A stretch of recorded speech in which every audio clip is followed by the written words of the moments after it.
मंगलमय मंगल करण वीतराग विज्ञान।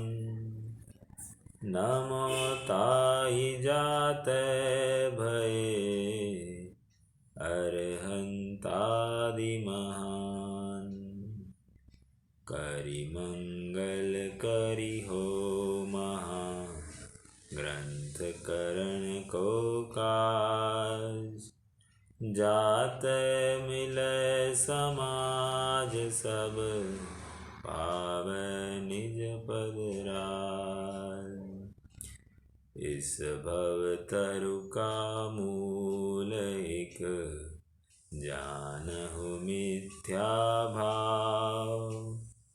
ताको करि निर्मूल अब करिए मोक्ष उपाय। करिए मोक्ष उपाय।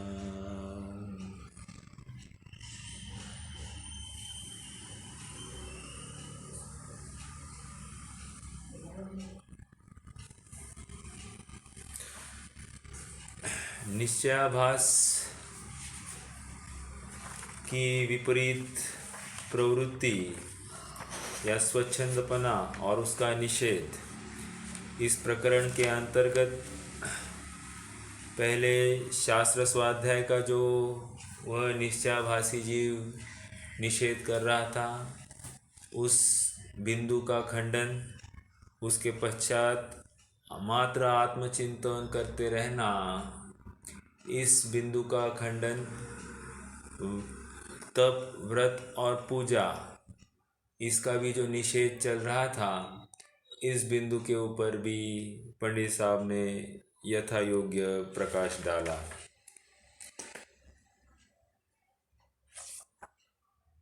अब आज से हम नवीन प्रकरण प्रारंभ कर रहे हैं, केवल निश्चयाभास के अवलंबी जीव की प्रवृत्ति। पहला हेडिंग क्या था? निश्चयाभास की स्वच्छंदता और उसका निषेध। और अब यहाँ पर निश्चयाभास के अवलंबी जीव की प्रवृत्ति। इसमें अंतर ज्यादा कुछ नहीं है, लेकिन अब यहाँ पर तार्किक बातें ज्यादा होने वाली है, और इसलिए पंडित जो परावर्ती विद्वान है, उन्होंने इस टॉपिक का हेडिंग थोड़ा सा अलग दिया, प्रवृत्ति परख।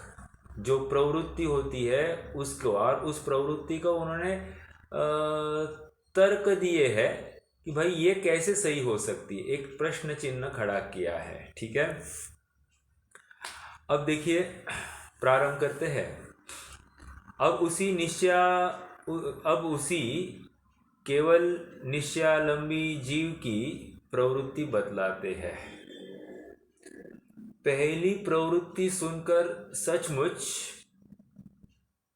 अपना माथा काम नहीं कर रहा है, सचमुच कह रहा हूं, मतलब इसके ऊपर थोड़ी सी चिंतन की गहराई भी विशेष चाहिए। ये आपको भी इस बिंदु को पढ़कर भासित होगा, या आपको शायद या कदाचित आपको यह बिंदु योग्य ही नहीं लगेगा। फिर भी अपन पढ़ते हैं और शक्ति प्रमाण समझने का यत्न करेंगे।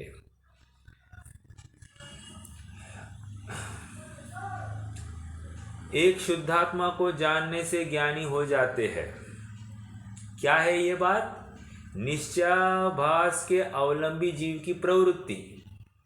वो क्या कह रहा है, क्या विचार करता है निश्चयाभासी जीव? अब निश्चयाभास हटा दीजिए, मात्र जीव की क्या प्रवृत्ति है, या किसी सुखार्थी जीव की क्या प्रवृत्ति, निश्चयाभासी अपन हटा देते एक मिनट के लिए, मात्र लिखते हैं सुखार्थी जीव की क्या प्रवृत्ति होती है। तो देखो, एक शुद्धात्मा को जानने से ज्ञान हो जाते हैं।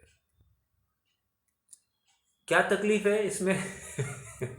शुद्धात्मा को जानने से ज्ञान हो जाएगा या फिर किसी और को जानने से ज्ञान हो जाएगा? तो कोई तकलीफ नहीं, पहले पॉइंट में तो कोई तकलीफ नहीं। आगे, अन्य कुछ भी नहीं चाहिए, ऐसा जानकर कभी एकदम बैठकर ध्यान मुद्रा धारण करके मैं सर्व कर्मोपाधि रहित सिद्ध समान आत्मा हूँ इत्यादि विचार से संतुष्ट होता है। एक।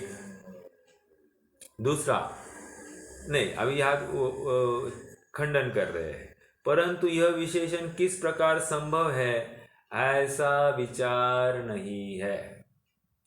लेकिन मैं सिद्ध समान कर्मोपाधि रहित ऐसा एक शुद्धात्मा हूँ या सिद्ध समान आत्मा हूँ ऐसा विचार किस अपेक्षा से है, इसका विचार नहीं कर रहा है। ठीक है। एक।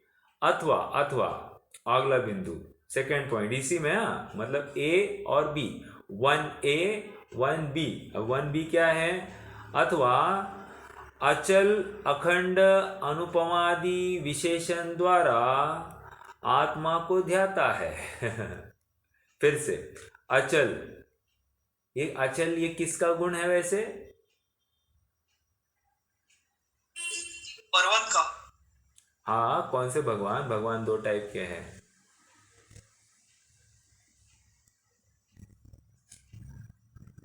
अचल किस में लगता है, अरहंतों में या सिद्धों में? सिद्धों में। हाँ, सिद्धों में, राइट। तो देखो, अचल अखंड अनुपमादि विशेषण द्वारा आत्मा को ध्याता है। कोई प्रॉब्लम इसमें? ऐसा तो ध्याना चाहिए, मैं अखंड हूँ, अविनाशी हूँ, अनुपम हूँ, यही तो ध्याने की बात है। तो इसमें तकलीफ क्या है? और आत्मा को ही ध्या रहा है, किसी पर को थोड़ी ध्या रहा है, या किसी पर वस्तु को थोड़ी ध्या रहा है, आत्मा के बारे में तो जान रहा है। तो क्या तकलीफ क्या है? देखिए, अब इसका समाधान कर रहे हैं। सो यह विशेषण अन्य द्रव्यों में भी संभवित है। खत्म। क्या कह रहे हैं?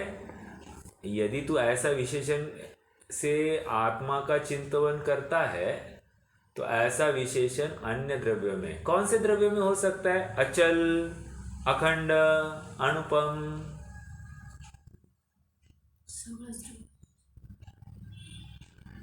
धर्म में लग सकता है, अधर्म में लग सकता है, काल में लग सकता है, आकाश में लग सकता है।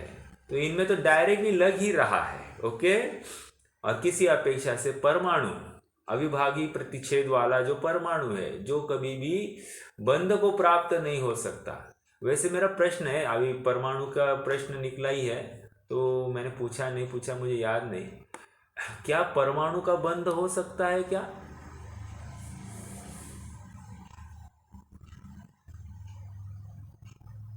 पूछा है शायद मैंने।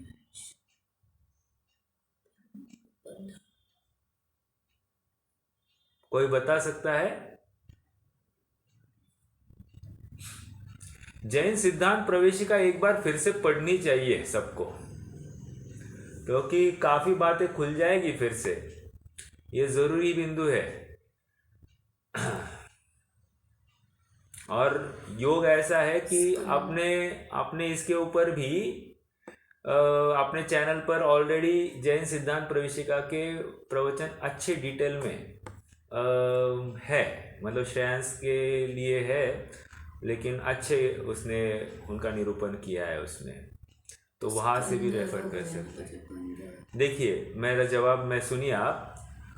परमाणु जिसका अविभागी प्रतिच्छेद है उसका कभी भी बंध नहीं होता। एक। दूसरा, परमाणु जिसका अविभागी प्रतिच्छेद नहीं है, उसके शक्ति के अंश बढ़ गए हैं, वो बंध के लायक हो गया है। दो। तीसरी बात, उन परमाणु, जो दो परमाणु का बंध होगा उसमें डिफरेंस, शक्ति के अंशों का डिफरेंस 2 होना चाहिए, तब जाकर वे परमाणु बंध को प्राप्त होते हैं। 3 बिंदु बताए हैं मैंने। कोई बता सकता है फिर से परमाणु का बंध कैसे होता है, कब होता है और कब नहीं होता है?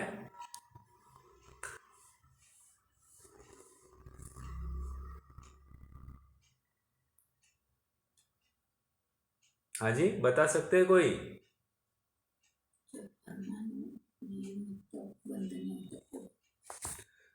देखो, परमाणु अपने आप में जब जघन्य अविभागी प्रतिच्छेद होते हैं, अर्थात शक्ति के अंश एकदम जघन्य होते हैं, उस समय में वो बंधन को प्राप्त नहीं होता। क्यों नहीं प्राप्त होता होगा, कोई बता सकता है? जब अविभागी प्रतिच्छेद जघन्य होते उस समय में परमाणु का बंधन की योग्यता नहीं है, ऐसा हमने अध्यात्म में कहीं देखा है क्या? या फिर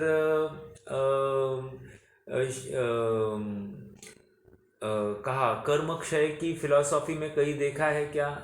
कर्म क्षय जहाँ पर होता है वहाँ पर कुछ देखो। केवल ज्ञान रस वृक्षत्व भैया जी, वो वृक्षत्व वगैरह वो नहीं रहता है उसमें, ऐसा कुछ अरे कुछ भी उस टाइम। थोड़ा सा कुछ तो याद आ गया, रोहित भैया को धड़ाधड़ बोल दिया। ठीक है, ऐसा है। देखो फिर से बताता हूँ, आज थोड़ा सा विषयांतर हो रहा है लेकिन बता ही देता हूँ। परमाणु जो होता है ना, परमाणु में जब अविभागी प्रतिच्छेद अर्थात शक्ति का अंश सबसे जघन्य होता है, और अर्थात शक्ति का अंश जघन्य मतलब उसमें एकदम लोवेस्ट लेवल जो शक्ति का अंश है, इसके नीचे जाती ही नहीं है वो शक्ति का अंश। वो जो अंश है उस समय में परमाणु में बंध नहीं होता है। ठीक है, अब क्या होता है कि षडगुण हानि वृद्धि होती है ना, प्रत्येक द्रव्य में षडगुण हानि वृद्धि होती है, अर्थात शक्ति के अंश की हीनादिकता पाई जाती है, और वो स्वाभाविक है। ओके, केवल ज्ञानी में भी पाई जाती है, अर्थात सिद्ध अवस्था में भी शक्ति के अविभागी प्रतिच्छेद पाए जाते, हीनादिक होते रहते हैं। तो इसीलिए उनका परिणमन और उनका द्रव्य शुद्ध है ऐसा कहा जा रहा है। चलो, मुझे तो अब और विषयांतर होते जा रहा है, बट आइए फिर से यहाँ पर कि जघन्य शक्ति के अंश में बंधन नहीं होता। एक दूसरी बात कह रहे हैं कि जब दो परमाणु, अब परमाणु ये उनका बंध कब होता है ये बता रहा हूँ अभी।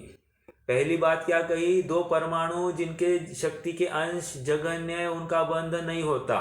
अब दूसरी बात क्या है? दो परमाणु जिनके शक्ति के अंश जघन्य नहीं है, ऐसे परमाणु बंधन के योग्य माने गए। बंधन हो सकता है, बंधन हो सकता है मतलब उनको लेकर स्कंद होने वाला है। अब दो परमाणु का बंधन हो गया मतलब क्या? उनके शक्ति के अंश जघन्य नहीं है। अब कितने होने चाहिए? तो कह रहे हैं कि उनके शक्ति के अंश में 2 का डिफरेंस होना चाहिए। 2 कोई भी हो, मान लीजिए ये एक परमाणु के शक्ति का अंश 10 है, तो दूसरे के शक्ति का अंश या तो 8 होना चाहिए या तो 12 होना चाहिए, लेकिन 2 का डिफरेंस तो होना चाहिए। तो ऐसे परमाणु का बंधन हो सकता है। ये 2 बात है। मान लीजिए अब दूसरा एक पॉइंट, एक परमाणु के शक्ति के अंश स्निग्धता संबंधी 10 है और दूसरे परमाणु के शक्ति के अंश रुक्षता संबंधी 8 है, तो बंद होगा क्या? हाँ होगा, हो जाएगा। फिर किस रूप होगा? जो ज्यादा शक्ति का अंश है उस रूप कन्वर्ट हो जाता है। ठीक है, चलिए अब हम अपने विषय में आ जाते हैं। इतनी बात क्यों हो गई?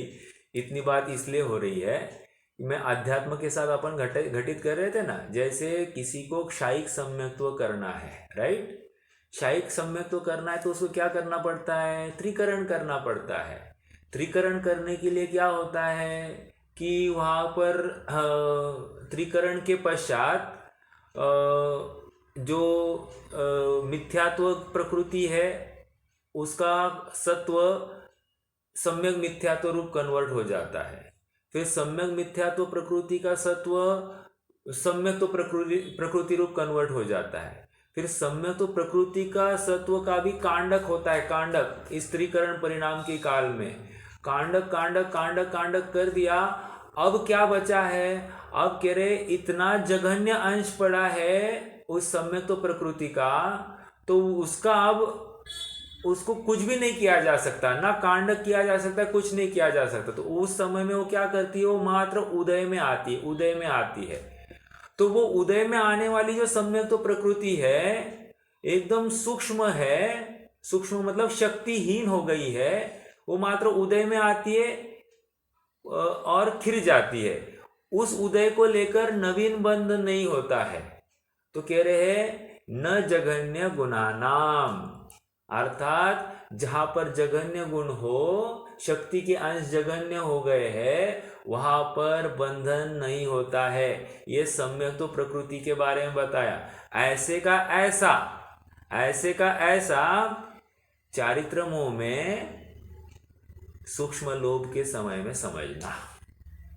जब सूक्ष्म लोभ 10वें गुण स्थान में है तो उस समय में उदय है लोभ का, लेकिन वो लोभ बंधन के योग्य नहीं है। अर्थात उदय होता है लेकिन उस लोभ को लेकर नवीन बंधन नहीं होता है। न जघन्य गुणानाम। समझ में आ रही है क्या बात?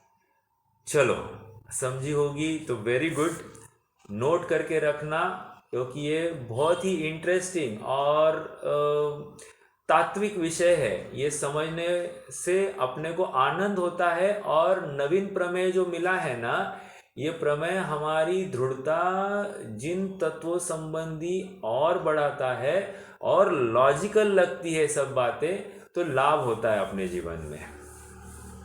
हाँ, बात ये चल रही थी कि ये जो निश्चयाभासी जीव है, ये दो चिंतन कर रहा है। एक तो मैं कर्मोपाधि रहित सिद्ध समान आत्मा हूँ, और दूसरा मैं अनुपम, अचल और अखंड हूँ। ठीक है, तो पंडित साहब कह रहे हैं कि ये बातें तो जो तुम कह रहे हो अन्य द्रव्य में पाई जाती, तो विशेष क्या विचार करते हो? विशेष, अरे यही तो विचार किया जाता है।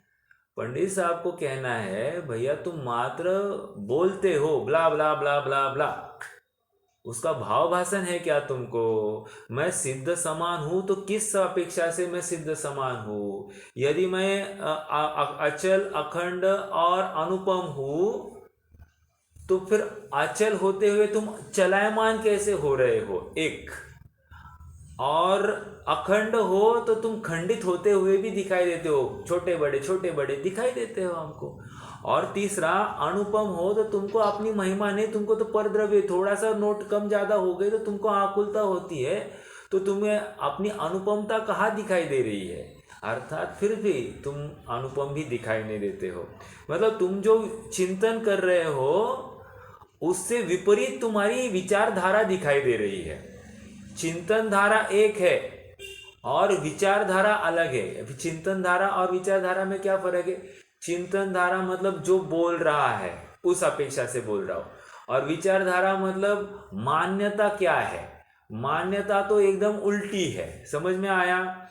देखो, तथा यह विशेषण किस अपेक्षा से है? सो विचार नहीं है, मात्र शब्द ज्ञान जरूरी नहीं है। शब्द ज्ञान के साथ साथ उसका अर्थपरक ज्ञान ये जरूरी है, और शब्द ज्ञान और अर्थ ज्ञान होते हुए भी उसका भावपरक ज्ञान भी उतना ही जरूरी है। सो तीन बातें कह रहे, शब्द ज्ञान, अर्थ ज्ञान और उसका उभय संबंधी अर्थात भावात्मक ज्ञान, भाव भाषण वाला ज्ञान, ये उतना ही कार्यकारी है। इनफैक्ट शब्द ज्ञान नहीं हो, अर्थ ज्ञान नहीं हो, लेकिन भावपरक ज्ञान हो तो भी काम हो जाता है। तिर्यंचों में कैसे होता है? उनको थोड़ी 7 तत्वों के नाम पता है या उनके अर्थ पता है, वो तो भावपरक ज्ञान के आधार से तो कार्य होता है। इसलिए भावपरक ज्ञान का मैंने महत्व अधोरेखित किया। निष्कर्ष क्या है? मात्र शब्द चिंतन करके, कथन करके काम नहीं होता, उसका भाव भाषण यथार्थ मायने में होना चाहिए, ये जरूरी है। ठीक है, देखो, सिद्ध समान हूँ जो निगोद में, सो ही मुझ में, सो ही मोक्ष मंजार। तो ये कह दिया, मोक्ष मंजार कह दिया, लेकिन कौन सा सो ही मोक्ष मंजार? मतलब क्या? वो एक धारा रूप जो कभी परिणमित नहीं हुआ, वो ऐसा होते हुए भी यहाँ पर समझा रहे हैं कि ये तो दृष्टि के काल में ऐसी ही चिंतन धारा होती है शुद्ध, क्योंकि पहले ही हमने देखा था, सिद्ध भगवान का स्वरूप कहते समय क्या कहा था? सिद्ध भगवान हमारे लिए प्रतिछंद के स्थान पर है। आया था पेज नंबर 2 पे, देखिए जरा, आ जाइए देख लेते हैं वहाँ पर, फिर से एक बार रिवाइज भी हो जाएगी बात। सिद्ध भगवान का स्वरूप देखिए, आइए। इसलिए साधने योग्य जो, देखो पेज नंबर 2 पर ही है, जिनके द्वारा उन सिद्धों के समान स्वयं होने का साधन होता है, इसलिए साधने योग्य जो अपने शुद्ध स्वरूप उसे दर्शाने को प्रतिबिंब समान है। अंडरलाइन दिस, प्रतिबिंब समान मतलब एक आईने के समान है। सिद्ध भगवान इज नथिंग बट मेरे लिए आईना। सिद्ध भगवान को देखता हूं तो मुझे मेरा रूप दिखाई देता है, ऐसा ही कह रहे हैं ना यहाँ पर। आ रही बात? पेज नंबर 2 पर यह बात कह आए हैं, सिद्ध भगवान सो ही मैं हूं, राइट। अब यहाँ पर कह रहे हैं अपने को सिद्ध समान अनुभव रहा है, सो गलत हो रहा है। दो बातें समझ में आ रही क्या? अपने आप में टकरा रही है क्या? बातें टकरा रही है। ऐसा होते हुए भी इनमें कोई टकराहट नहीं है, इसमें अपेक्षा भेद है। एक है अपने को कैसा ध्याना, और एक है वर्तमान में कैसा हूं, ऐसे विचार के साथ साथ ध्यान की बात है। अर्थात वर्तमान अवस्था का परिज्ञान होना जरूरी है, और साथ साथ मैं ऐसा होने योग्य हूं, ऐसा निर्धारण करना उतना ही जरूरी है। और ये क्या मान रहा है? वर्तमान अवस्था ही ऐसी है, and this is the biggest problem. अपने स्वभाव को पर्याय रूप अनुभव रहा है, जो कि ऐसी बात नहीं है। पर्याय है अल्प विकसित और स्वभाव है पूर्ण, लेकिन ये क्या मान रहा है? पर्याय ही पूर्ण है, ऐसा मान रहा है। सो ये गलती है। अब देखिए, थोड़ा सा और गहराई से मैं बात कर रहा हूं। जब ये अनुभव के काल में होता है ना, अनुभव के काल में ये पर्याय स्वयं को मैं शुद्ध हूं, मैं बुद्ध हूं, ऐसा ही अनुभवती है। मैं त्रिकाल हूं, मैं नित्य हूं, अखंड हूं, ऐसा ही अनुभवती है। तो क्या प्रॉब्लम है अभी इसमें मानने में? भैया एक थोड़ी सी गंभीर बात। ऐसा होते हुए भी अनुभव के काल में पर्याय के ऊपर इतना जोश आता है कि वो स्वयं को त्रिकाली देखती है। ऐसा होते हुए भी उसको लब्धि में ये पूरा निर्णय है कि अभी मैं अल्प विकसित हूँ।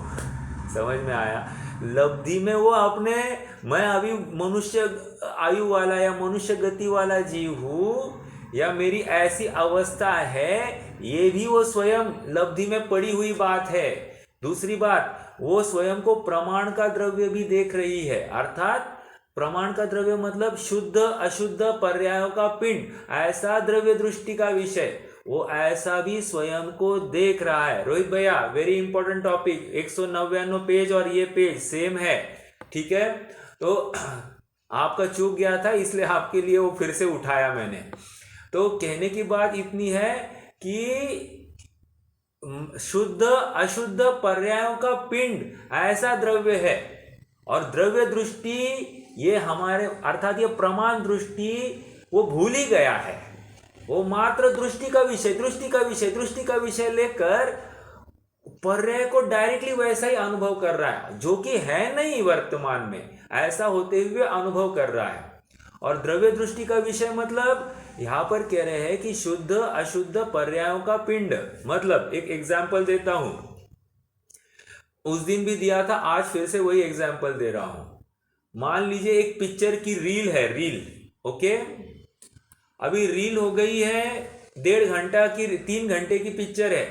हमने मान लीजिए 1.5 घंटे तक की रील तक आ गए हैं।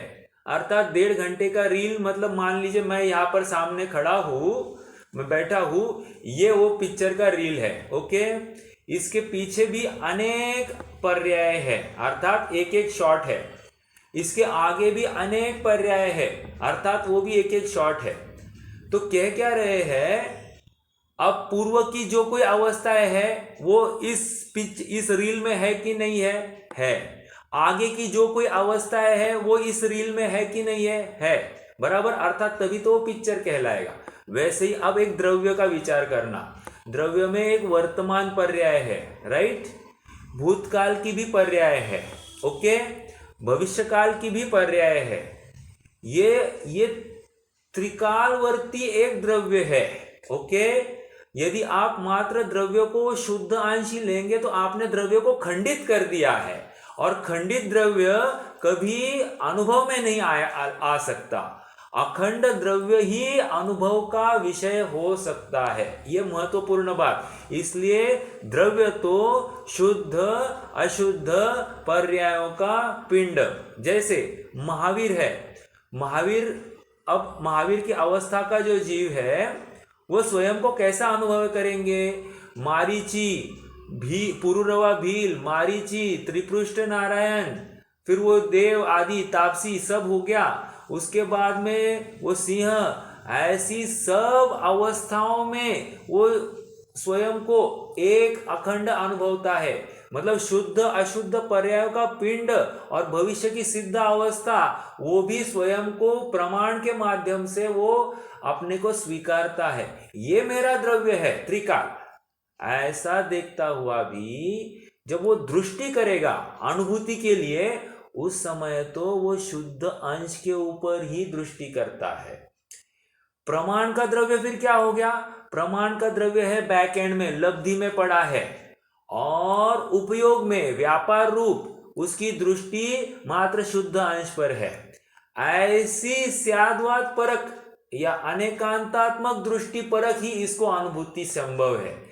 डायरेक्टली आप इतना ही कहो नित्य नित्य नित्य शुद्ध शुद्ध शुद्ध, काम नहीं होगा। फिर इसने मात्र ध्रुव अंश लिया है, अध्रुव अंश को ग्रहण ही नहीं किया है। समझ में आ रहा है? ये महत्वपूर्ण बिंदु है। शुद्ध अशुद्ध पर्यायों का पिंड ऐसा द्रव्य, इसकी भी स्वीकृति हमारे अभिप्राय में या हमारे लब्धि में पड़ी होनी चाहिए, तभी जाकर मैं शुद्ध हूं ये कहने में कोई साफल्य है, कोई दम आएगा। मात्र मैं शुद्ध हूं ऐसे कहने में कोई वैल्यू नहीं है। ये यहाँ पर समझा रहे। समझ में आ रही क्या बात रोहित भैया? भैया जी, वहाँ पे सिर्फ अशुद्ध द्रव्य को गौण करना है और शुद्ध द्रव्य पे दृष्टि देनी है, ये इतना ही बोला है। मतलब द्रव्य दृष्टि का विषय बोला है। हाँ, सिर्फ अशुद्ध जो बोला है आपने उसको गौण करना है, ऐसा? नहीं नहीं नहीं नहीं, शुद्ध को भी गौण करना है और अशुद्ध को भी गौण करना है। और शुद्ध और अशुद्ध क्या होती है? पर्याय होती है। समझ में आया? तो क्या इसमें क्या होता है? छठवीं और सातवीं गाथा का विषय वस्तु है समय सार छठवीं और सातवीं गाथा। छठवीं गाथा में क्या कह दिया कि पर्यायों का अभेद सो द्रव्य। पर्याय का अभेद मतलब गुणस्थान और मार्गणस्थान से रहित ऐसा जो द्रव्य है वो न होदी अपमत्तो न पमत्तो जानगो दुजो भावो एवं भणंति शुद्धो जोसो उसो चेव। कहने की बात इतनी है कि पर्याय का अभेद मतलब क्या? पर्याय सामान्य का अभेद, नॉट पर्याय विशेष का अभेद। पर्याय सामान्य का अभेद, ओके। पर्याय सामान्य क्या होता है? पर्याय सामान्य का अभेद और पर्याय विशेष। पर्याय विशेष अपने आप में पर्यायर्थिक नय का विषय होती है। क्यों? पर्याय विशेष मतलब क्या? एक समय की पर्याय ऐसी उठाई और देख रहे हैं, ये पर्याय विशेष हो गई। और पर्याय सामान्य मतलब द्रव्य में गर्भित ऐसी वो पर्याय, उसको हम पर्याय सामान्य कह रहे हैं, ओके। ये पर्याय सामान्य और पर्याय विशेष, ये आपको शब्द याद रखना पड़ेगा, ओके। पर्याय सामान्य जब भी कहते हैं वो द्रव्य दृष्टि का विषय बनता है, शुद्ध अशुद्ध पर्यायों का पिंड। और पर्याय विशेष जब कहते हैं वो पर्यायर्थिक नय का विषय होता है, अर्थात एक पर्टिकुलर पर्याय को बाहर निकालकर उसके ऊपर चिंतन करना, बस ये पर्याय विशेष। अभी सिद्ध अवस्था ये पर्याय विशेष है, ओके। वर्तमान अपनी अवस्था ये पर्याय विशेष है, ओके। और जब हमको शुद्ध अशुद्ध पर्याय का अंश करना है तो ये पर्याय सामान्य रूप से द्रव्य के साथ में अभेद हो जाती है। एक तत्वार सूत्र में सूत्र है गुण पर्यायवत द्रव्यम। क्या कहा? गुण पर्यायवत द्रव्यम, अर्थात ये द्रव्य क्या है? गुण और पर्यायवत है, मतलब द्रव्य इज नथिंग बट गुण और पर्याय का पिंड। इन शॉर्ट क्या कहा, द्रव्य गुण और पर्यायों का पिंड ये द्रव्य है।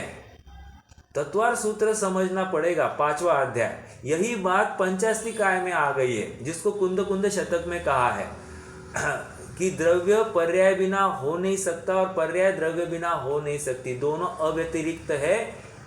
कुछ बात है वहां पर, मुझे याद नहीं है।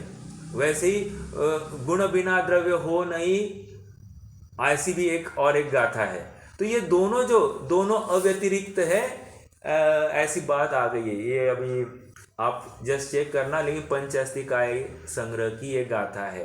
एक पर्याय का अभेद वहाँ किया है और एक गुणों का अभेद किया है। तो सेम बात समय सार 6वीं और 7वीं गाथा। 6वीं गाथा में पर्याय का अभेद की ओर संकेत है और 7वीं गाथा में गुणों का अभेद। गुण सामान्य का अभेद करना, गुण सामान्य कह दिया मतलब वो अभेद हो गया द्रव्य के साथ में, तो वो हो गया द्रव्य दृष्टि का विषय। द्रव्य दृष्टि मतलब क्या, आत्मानुभव वाली द्रव्य दृष्टि नहीं, ये तो द्रव्य सामान्य प्रमाण की द्रव्य दृष्टि की बात कर रहा हूं। ओके, हर द्रव्य दृष्टि वो दृष्टि का विषय, आत्मानुभूति का विषय नहीं होता है। एक द्रव्य दृष्टि होती है वो प्रमाण दृष्टि का विषय होता है। एक द्रव्य दृष्टि होती है वो आत्मानुभव के काल में वो जो द्रव्य देखना है उसका विषय होता है। और एक द्रव्य दृष्टि मतलब वो द्रव्य अंश को द्रव्य दृष्टि कहते हैं। तो हमको कौन सी द्रव्य दृष्टि बता रहे हैं, हमको इसका बराबर अभ्यास चाहिए। उस अपेक्षा से ही उस वचन को समझना चाहिए। और यहाँ पर ये मैं शुद्ध हूं, मैं बुद्ध हूं, ऐसा जो कह रहा है क्या, 1 मिनट मिल गया है। देखिए, दव्येन विणान गुणा गुणे हिम दव्यम विणान संभवति।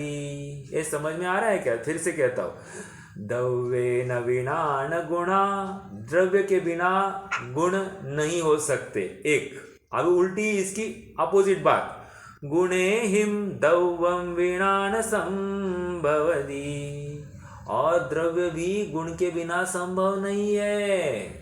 हमने किसमें ये द्रव्य की परिभाषा कहाँ देखी है? सिद्धांत प्रवेशिका में। गुणों के पिंड को, गुणों के समूह को द्रव्य कहते हैं। और फिर हमने देखो, याद करना, उस समय में हमने पर्याय के समूह को भी द्रव्य कहते हैं, ये भी परिभाषा बनाई थी।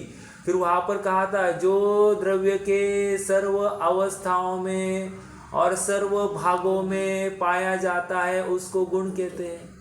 सर्व भागों में और सर्व अवस्थाओं का अर्थ क्या किया था, कोई बता सकता है क्या?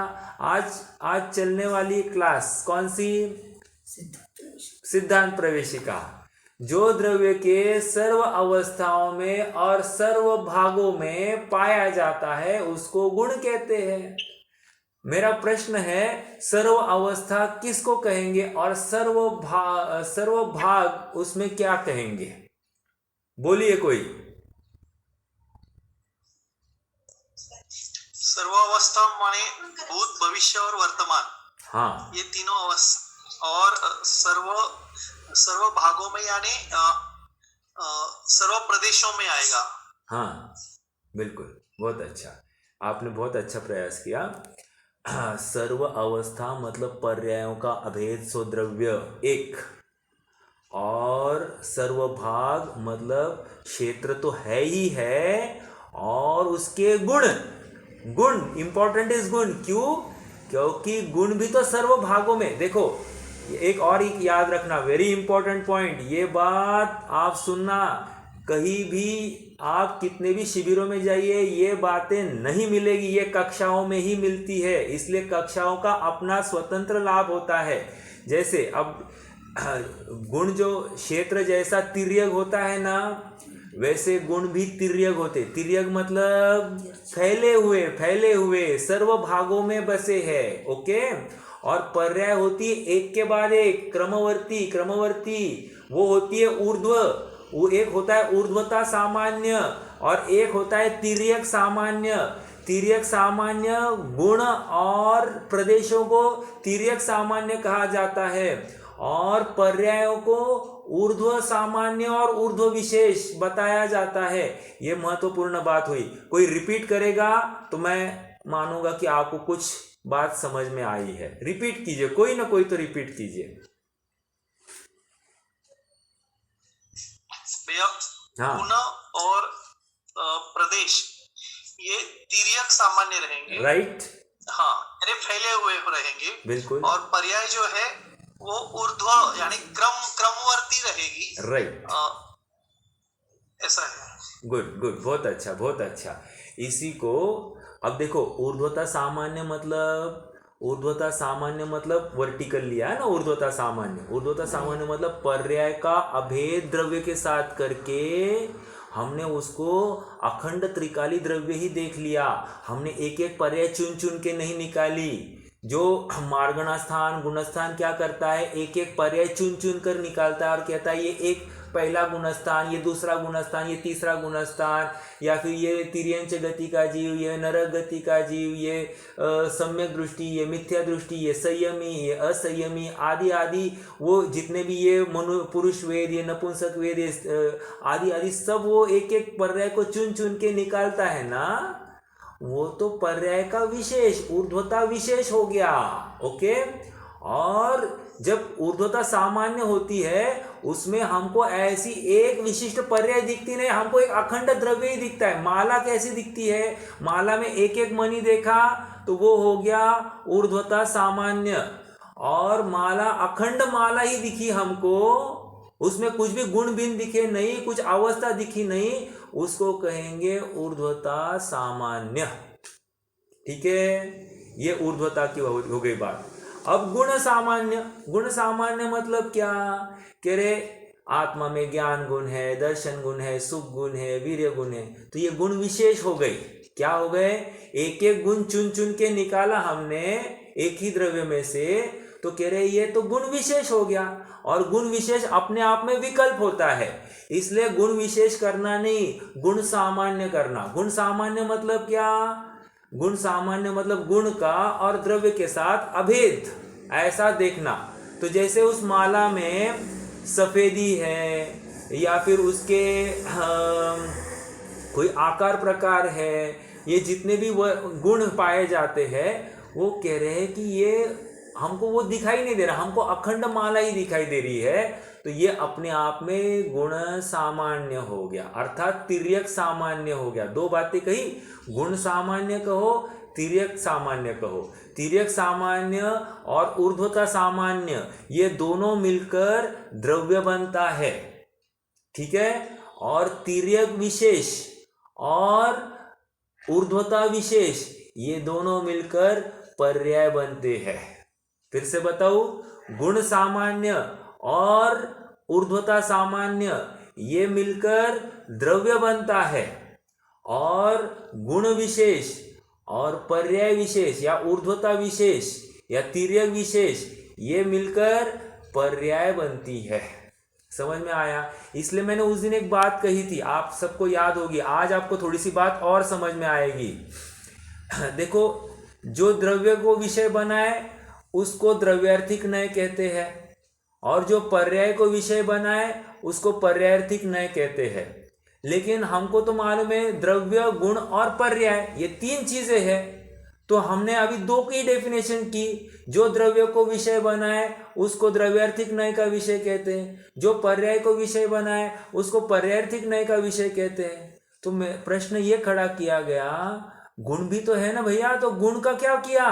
तो कह रहे गुण को, अरे गुण तो बहुत इजी बात है, जब गुण को भेद करके देखते हैं तो वो पर्यायार्थिक नय का विषय बनता है, और जब गुण को अभेद करके देखते हैं तो उसको द्रव्यार्थिक नय का विषय माना गया है। समझ में आ गई बात? अब यहाँ पर गुण में दोनों लेना, गुण की कालवर्ती अवस्था को भी अभेद करना, और गुण की मात्र एक एक गुण भेद उसको भी यहाँ पर अभेद करना। दो बातें यहाँ पर अभेद करना, अर्थात ऊर्ध्वता सामान्य और तिर्यक सामान्य, ये सामान्य कह दिया तो ये हो गया द्रव्य, और विशेष कह दिया तो वो हो गई पर्याय। बस इसलिए गुण को अलग से बात नहीं की जाती। इसलिए आपको ज्ञान होगा कि जो सहभावी गुण को कभी कभी पर्याय भी कहा जाता है।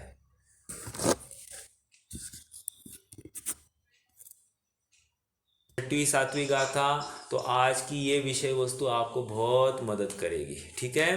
तो याद रखना इस बात को, या पंचास्तिकाय भी पढ़ना है तब भी याद करनी पड़ेगी। मूल अपना जिनागम का बेसिक है द्रव्य, गुण और पर्याय। इसके बिना हमारा अभ्यास इनके बारे में थोड़ी सी अच्छी पकड़ नहीं हो तो हमको जिनागम की बात समझने के लिए थोड़ी कठिन भी जाएगी। ओके, आ जाइए। तो ये सारा विषय पहले बिंदु के लिए हुआ, निश्चयाभास के जीव की क्या प्रवृत्ति होती है। तो वो जो स्वयं को सिद्ध समान अनुभव रहा है, शुद्ध बुद्ध अखंड अनुपम ऐसा अनुभव रहा है, तो वो स्वभाव के अंश को पर्याय में मिक्स कर रहा है। हाँ सर, प्रश्न है क्या कोई?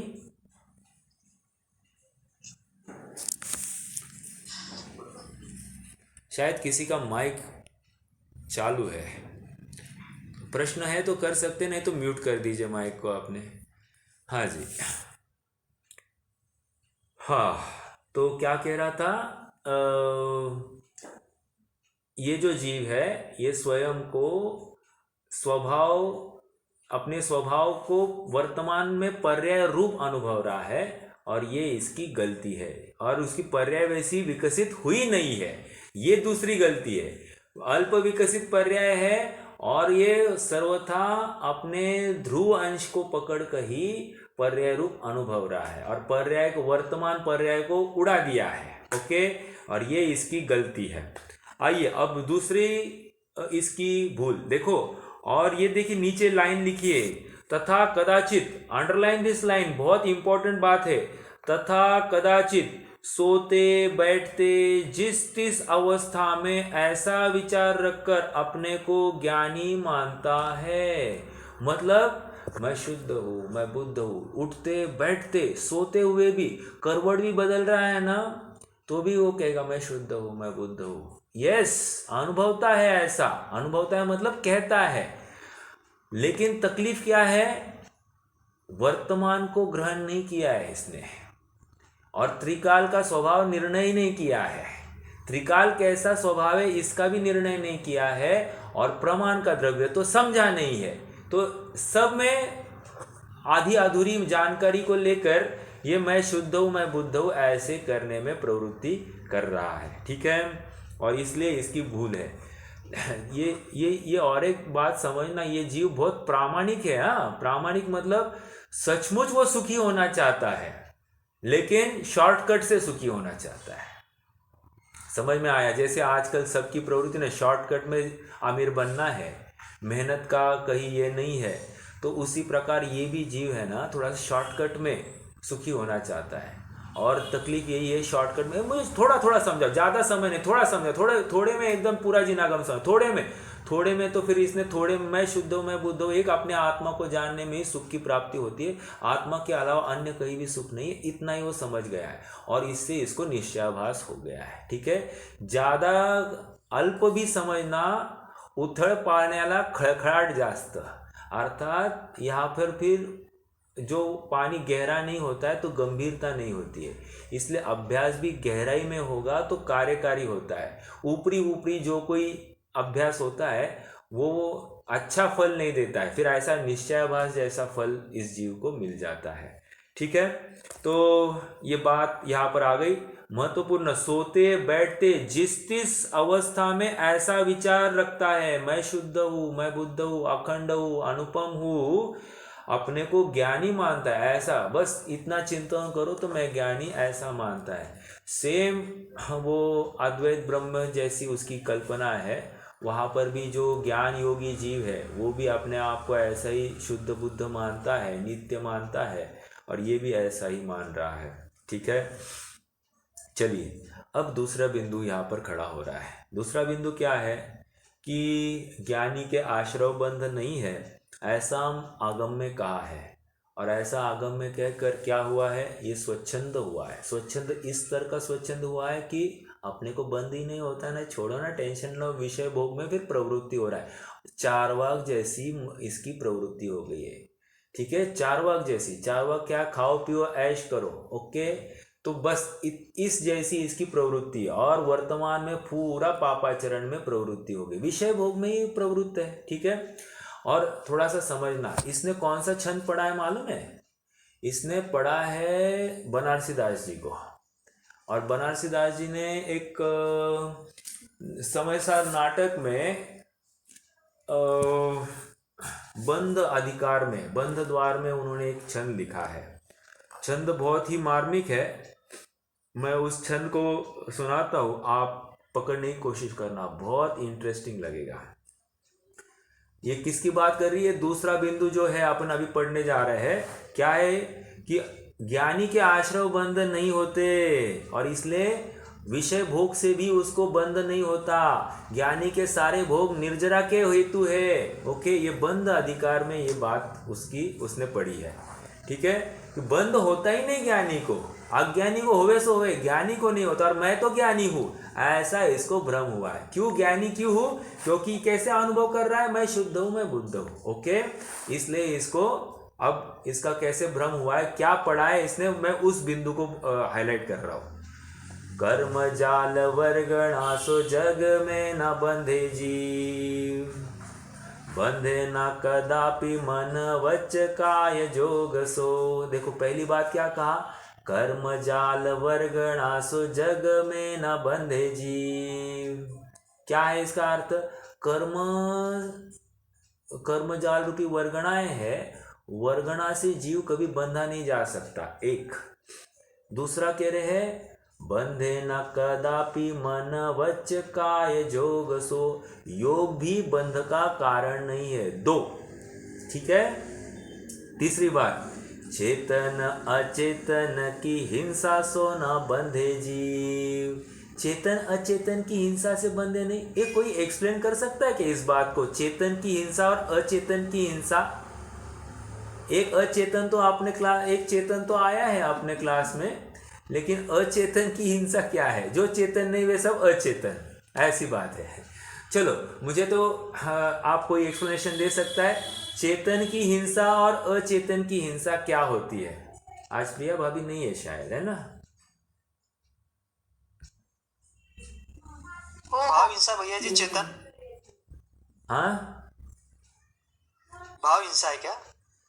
नहीं, दोनों भाव हिंसा के ही प्रकार है, लेकिन बात यह है कि चेतन की हिंसा क्या होती है और अचेतन की हिंसा क्या होती है।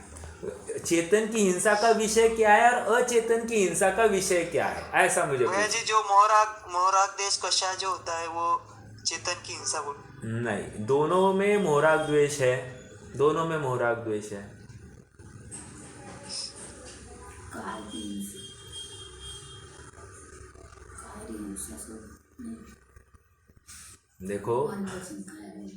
देखो ऐसा है, चेतन की हिंसा मतलब चींटी आदि सबको हम ठसाठस मार के आगे बढ़ते हैं, या कॉकरोच आदि को मारते हैं, ये चेतन की हिंसा।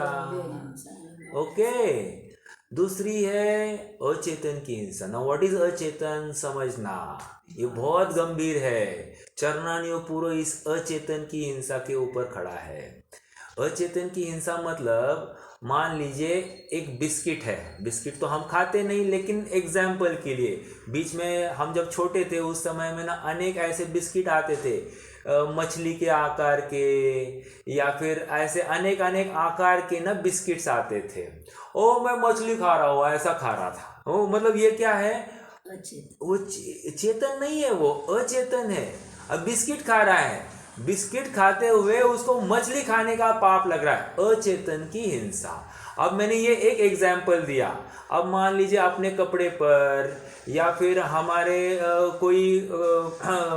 हमारे खाने की किसी डिश पर, या कहीं पर भी ऐसे अचेतन जीव हो कि कोई आकृति आदि होंगी, या चम्मच आदि ऐसे उसके ऊपर अचेतन का कोई चित्र होगा, या फिर अपने चद्दर आदि पर किसी ऐसे पशु आदि का चित्र होगा, तो उसको स्क्वीज करने में, उसको धोने में, उसके ऊपर बैठने में हिंसा होती है।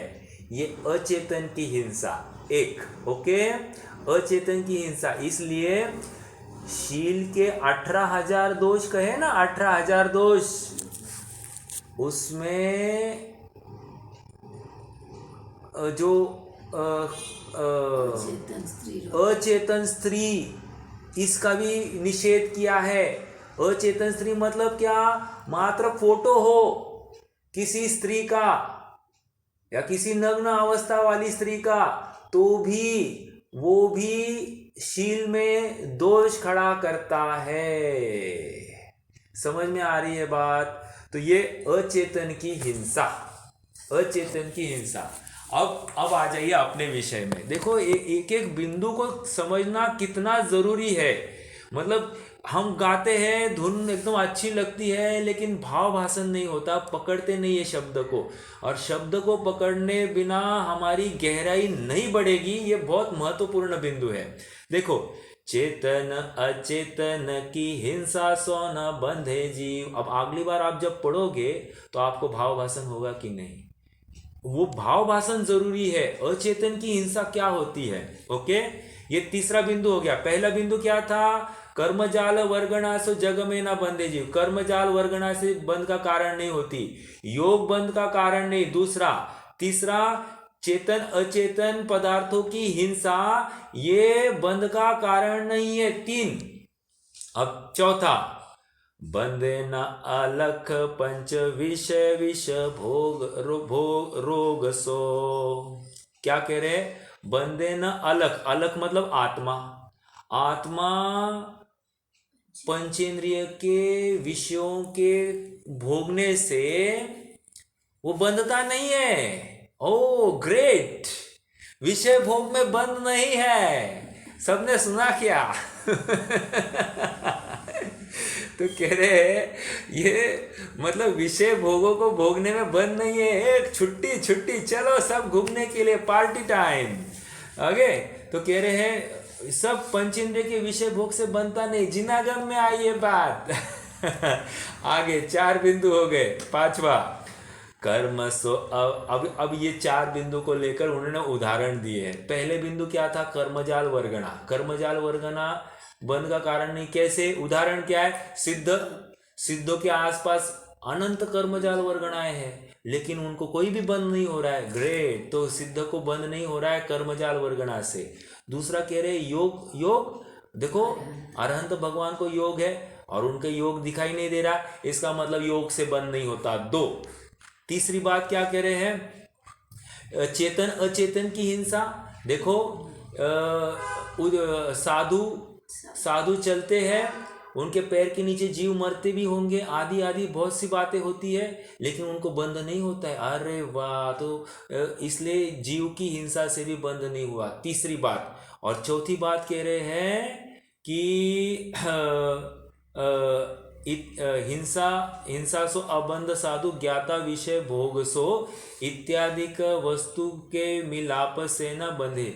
और विषय भोग से ज्ञाता मतलब पंचम गुणस्थानवर्ती जीव जो है, वो भी विषय भोगों को भोगता हुआ भी उसको भी बंद नहीं हो रहा है। ज्ञाता मतलब पंचम गुणस्थान चतुर्थ गुणस्थानवर्तियों को यहाँ पर ज्ञाता कह रहे हैं, तो वो भी बंद को प्राप्त नहीं हो रहे हैं। निष्कर्ष कह रहे हैं कि इन जो 4 बातों को लेकर जो बंद मान रखा है, कहा है शास्त्रों में, सचमुच वैसा नहीं। देखो, आध्यात्म की टोन पूरी अलग है और आगम की टोन पूरी अलग है। हमको हर टोन को समझने की हमारी शक्ति होनी चाहिए, डिराइव करते आना चाहिए आध्यात्म क्या कहना चाह रहा है और हमको क्या समझना। ठीक है।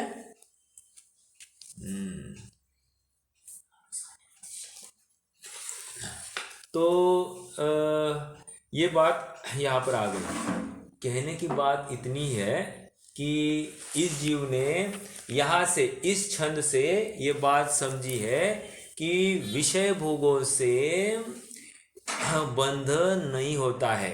वो जो चौथा बिंदु था ना, वो बिंदु यहाँ पर खड़ा करके वो कह रहा है कि आश्रव ज्ञानी के आश्रव बंद नहीं है, ऐसा आगम में कहा है, इसलिए कदाचित विषय कषाय रूप होता है, इसलिए कदाचित विषय कषाय रूप होता है, वहां बंद होने का भय नहीं है। मैं इतनी बात, इतना खुलासा हमने इस पर्टिकुलर बिंदु के लिए दिया कि इसने कहाँ से ये बात पकड़ी है, तो समयसार से ही तो पकड़ी है, समयसार ही पढ़ा है इस जीव ने और वहां से इसको एलर्जी हो गई है। ठीक है, तो क्या करना, समयसार पढ़ना कि नहीं पढ़ना? तो एक बोलो भैया, समयसार पढ़ना है तो पढ़ेंगे, नहीं तो नहीं पढ़ेंगे, आज से बंद, समयसार बंद कर देंगे। तो कह रहे हैं कि भैया पढ़ना, लेकिन अपेक्षा ध्यान में रख के पढ़ना। ओके, आइए देखो, ऐसा आगम में कहा, इसलिए कदाचित विषय कषाय रूप होता है, वहां बंद होने का भय नहीं है, स्वच्छंद हुआ है, रागादि रूप प्रवर्तता है, मतलब स्वच्छंद भी हुआ है, रागादि भी रूप प्रवर्तता है, मतलब सभी विषयों में प्रवर्तता है, उसको बिल्कुल भय नहीं है कर्म बंद होने का, एकदम स्वच्छंद। आप इमेजिन करना, अरे तू नरक जाएगा, नरक मैं नहीं जाता, मुझे बंद ही नहीं होता। अरे तुझे निगोद जाना पड़ेगा, मैं निगोद नहीं जाता, मैं तो एकदम शुद्ध बुद्ध हूँ। ऐसा विचार करके उसको भविष्य में आने वाली प्रतिकूलता के प्रति बिल्कुल गिनता ही नहीं है, एकदम स्वच्छंदी हो गया है। ठीक है, क्योंकि मैं तो ज्ञानी हूँ और ज्ञानी को बंद होता नहीं है, ये इसने पढ़ा है, और आत्मा ज्ञानवान है, ज्ञानवान सो मैं ज्ञानी, और इसलिए मुझे बंद होता नहीं है। ठीक है, अब इसका समाधान पंडित साहब दे रहे हैं, बहुत अच्छा समाधान है। समयसार का ही कलश उठाकर पंडित साहब उसके सामने रख रहे हैं। सो स्वपर को जानने का तो चिन्ह वैराग्य भाव है, सो समयसार में कहा है। क्या तू ज्ञानी मानता है ना स्वयं को? ज्ञानी मानता है क्या? हाँ मानता है। तो कह रहे ज्ञानी जो स्वयं को मानता है तो उसके जीवन में वैराग्य परिणति होती ही होती है। वो ऐसी स्वच्छंद परिणति कभी भी देखने में नहीं मिलती है। ज्ञानी के जीवन में वैराग्य परिणति ही होती है, स्वच्छंद परिणति हमको देखने में नहीं आती है। और इसलिए उन्होंने इसी बात को लेकर एक समयसार के कलश का आधार दिया है। सम्यक दृष्टेर्भवति नियतम ज्ञान वैराग्य शक्ति स्वं वस्तुत्वं कलयितुमयं स्वान्यरूपाप्तिमुक्त्या यस्मात् ज्ञात्वा व्यतिकरमिदं तत्त्वतः स्वं परं च स्वस्मिन्नास्ते विरमति परात् सर्वतो रागयोगात्। इसका अर्थ इतना ही है, सम्यक दृष्टेर्भवति नियतम ज्ञान वैराग्य शक्ति। सम्यक दृष्टे भवति, भवति मतलब सम्यक दृष्टि जीव के होती है। क्या होती है? नियतम, नियत हमेशा हमेशा क्या होती है? ज्ञान वैराग्य शक्ति। ज्ञान वैराग्य शक्ति उसकी नियम से पाई जाती है। कब पाई जाती है? एवरी टाइम, सदा कदा उसकी यह ज्ञान वैराग्य शक्ति पाई जाती। अर्थात जहाँ जहाँ सम्यक्त्व है वहाँ वहाँ सम्यक ज्ञान भी पाया जाता है और वहाँ वहाँ सम्यक चारित्र उतने अनुपात में पाया जाता है। ऐसा हो ही नहीं सकता कि वहाँ पर चारित्र नहीं दिखाई दे रहा है। ठीक है, श्रद्धान है यथार्थ, ज्ञान है यथार्थ और चारित्र नहीं है, ये हो नहीं सकता। ओके, तो ये बात यहाँ पर इस कलश में कही। और एक कलश आधार रूप दिया, ये 136 नंबर का कलश दिया है। अब 137 नंबर का भी कलश यहाँ पर दे रहे हैं आधार के रूप में। 137 नंबर का कलश क्या है? सम्यक दृष्टि स्वयमयमहं जातु बंधो न मे स्या। फिर से, सम्यक दृष्टि स्वयमयमहं जातु बंधो न मे स्या दित्युद्ज्ञानात् पुलकवदना रागिनोऽप्याचरन्तु आलम्बन्तां समिति परतां ते यतोऽद्यापि पापा आत्मानात्मावगमविरहात् सन्ति सम्यक्त्वशून्या। ये बहुत जबरदस्त छंद है, जबरदस्त। अमृतचंद्र स्वामी की बात ही अलग है। देखो, थोड़ा सा नोट करना इस बात को। वहां पर कुंद कुंद स्वामी ने गाथा में कहा कि सम्यक दृष्टि जीव को बंद होता ही नहीं है, और इसका एंटी, इसका पूरा अभी इतना पढ़कर कोई जीव क्या हो गया है, एकदम हैप्पी हो गया है। ओके, ज्ञानी को बंद नहीं, ज्ञानी को बंद नहीं, और मैं ज्ञानी हूँ ऐसा जानकर वो एकदम खुश हो गया है, फूल के पुप्पा हो गया है।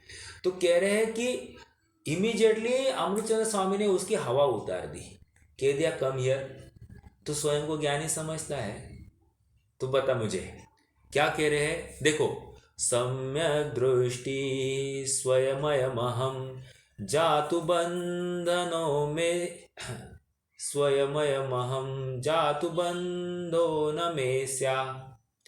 मतलब कह रहे हैं कि सम्यक दृष्टि स्वयमेव मैं सम्यक दृष्टि हूँ, मतलब स्वयमेव उसने अपने को सम्यक दृष्टि घोषित कर लिया या मान लिया है, और सम्यक दृष्टि मान के क्या हो गया है, उसको ऐसा भ्रम हो गया कि सम्यक दृष्टि को तो बंध नहीं होता है, ऐसा उसने निर्णय कर लिया है। ओके, इत्युद्यानात्, ऐसा इस प्रकार ऊंचा फुलाया है। इत्युद्यानात् पुलक वदना, वदना मतलब मुख, ऐसा सीना तान के मुख खोलकर ये चलने लग गया है, मैं सम्यक दृष्टि, मैं सम्यक दृष्टि, ऐसा कोई चलने लग गया है। तो कह रहे हैं ऐसे रागी वैराग्य शक्ति रहित आचरण करता है। रागी जीव क्या करता है, रागिनो आचरंतु, रागिनोपि आचरंतु, आचरंतु मतलब रागी होकर आचरण करता है, सम्यक दृष्टि होते हुए भी राग रूप आचरण करता है। समझ में आई बात। तो ये ऐसा स्वयं को मैं सम्यक दृष्टि हूं ऐसा विचार करके ये रागी होकर प्रवर्तता है। आगे, आलम्बन्तां समिति परतां ते यतोऽद्यापि पापा, ते अद्यापि पापा, वो अभी भी पाप है, पाप। ये कह रहे हैं कौन, ऐसा जो राग रूप प्रवृत्ति करता है और स्वयं को सम्यक दृष्टि मानकर एकदम स्वच्छंद होकर प्रवर्तता है, ये जीव पापी है, पापी। ओके, और कह रहे हैं ठीक है पापी, और क्या है वो, यदि वो समिति भी पालन करता हो, समिति का भी पालन करता हो, ऐसा होते हुए भी यह जीव पापी ही है। कितनी बड़ी बात है, चोट है, देखो चोट। आगे लास्ट लाइन को समझते और फिर आज रुक जाएंगे। आत्मा नात्मा, ये पापी क्यों है समझा रहे हैं। आत्मा नात्मा, आत्मा नात्मा, आत्मा अनात्मा, आत्मा नात्मा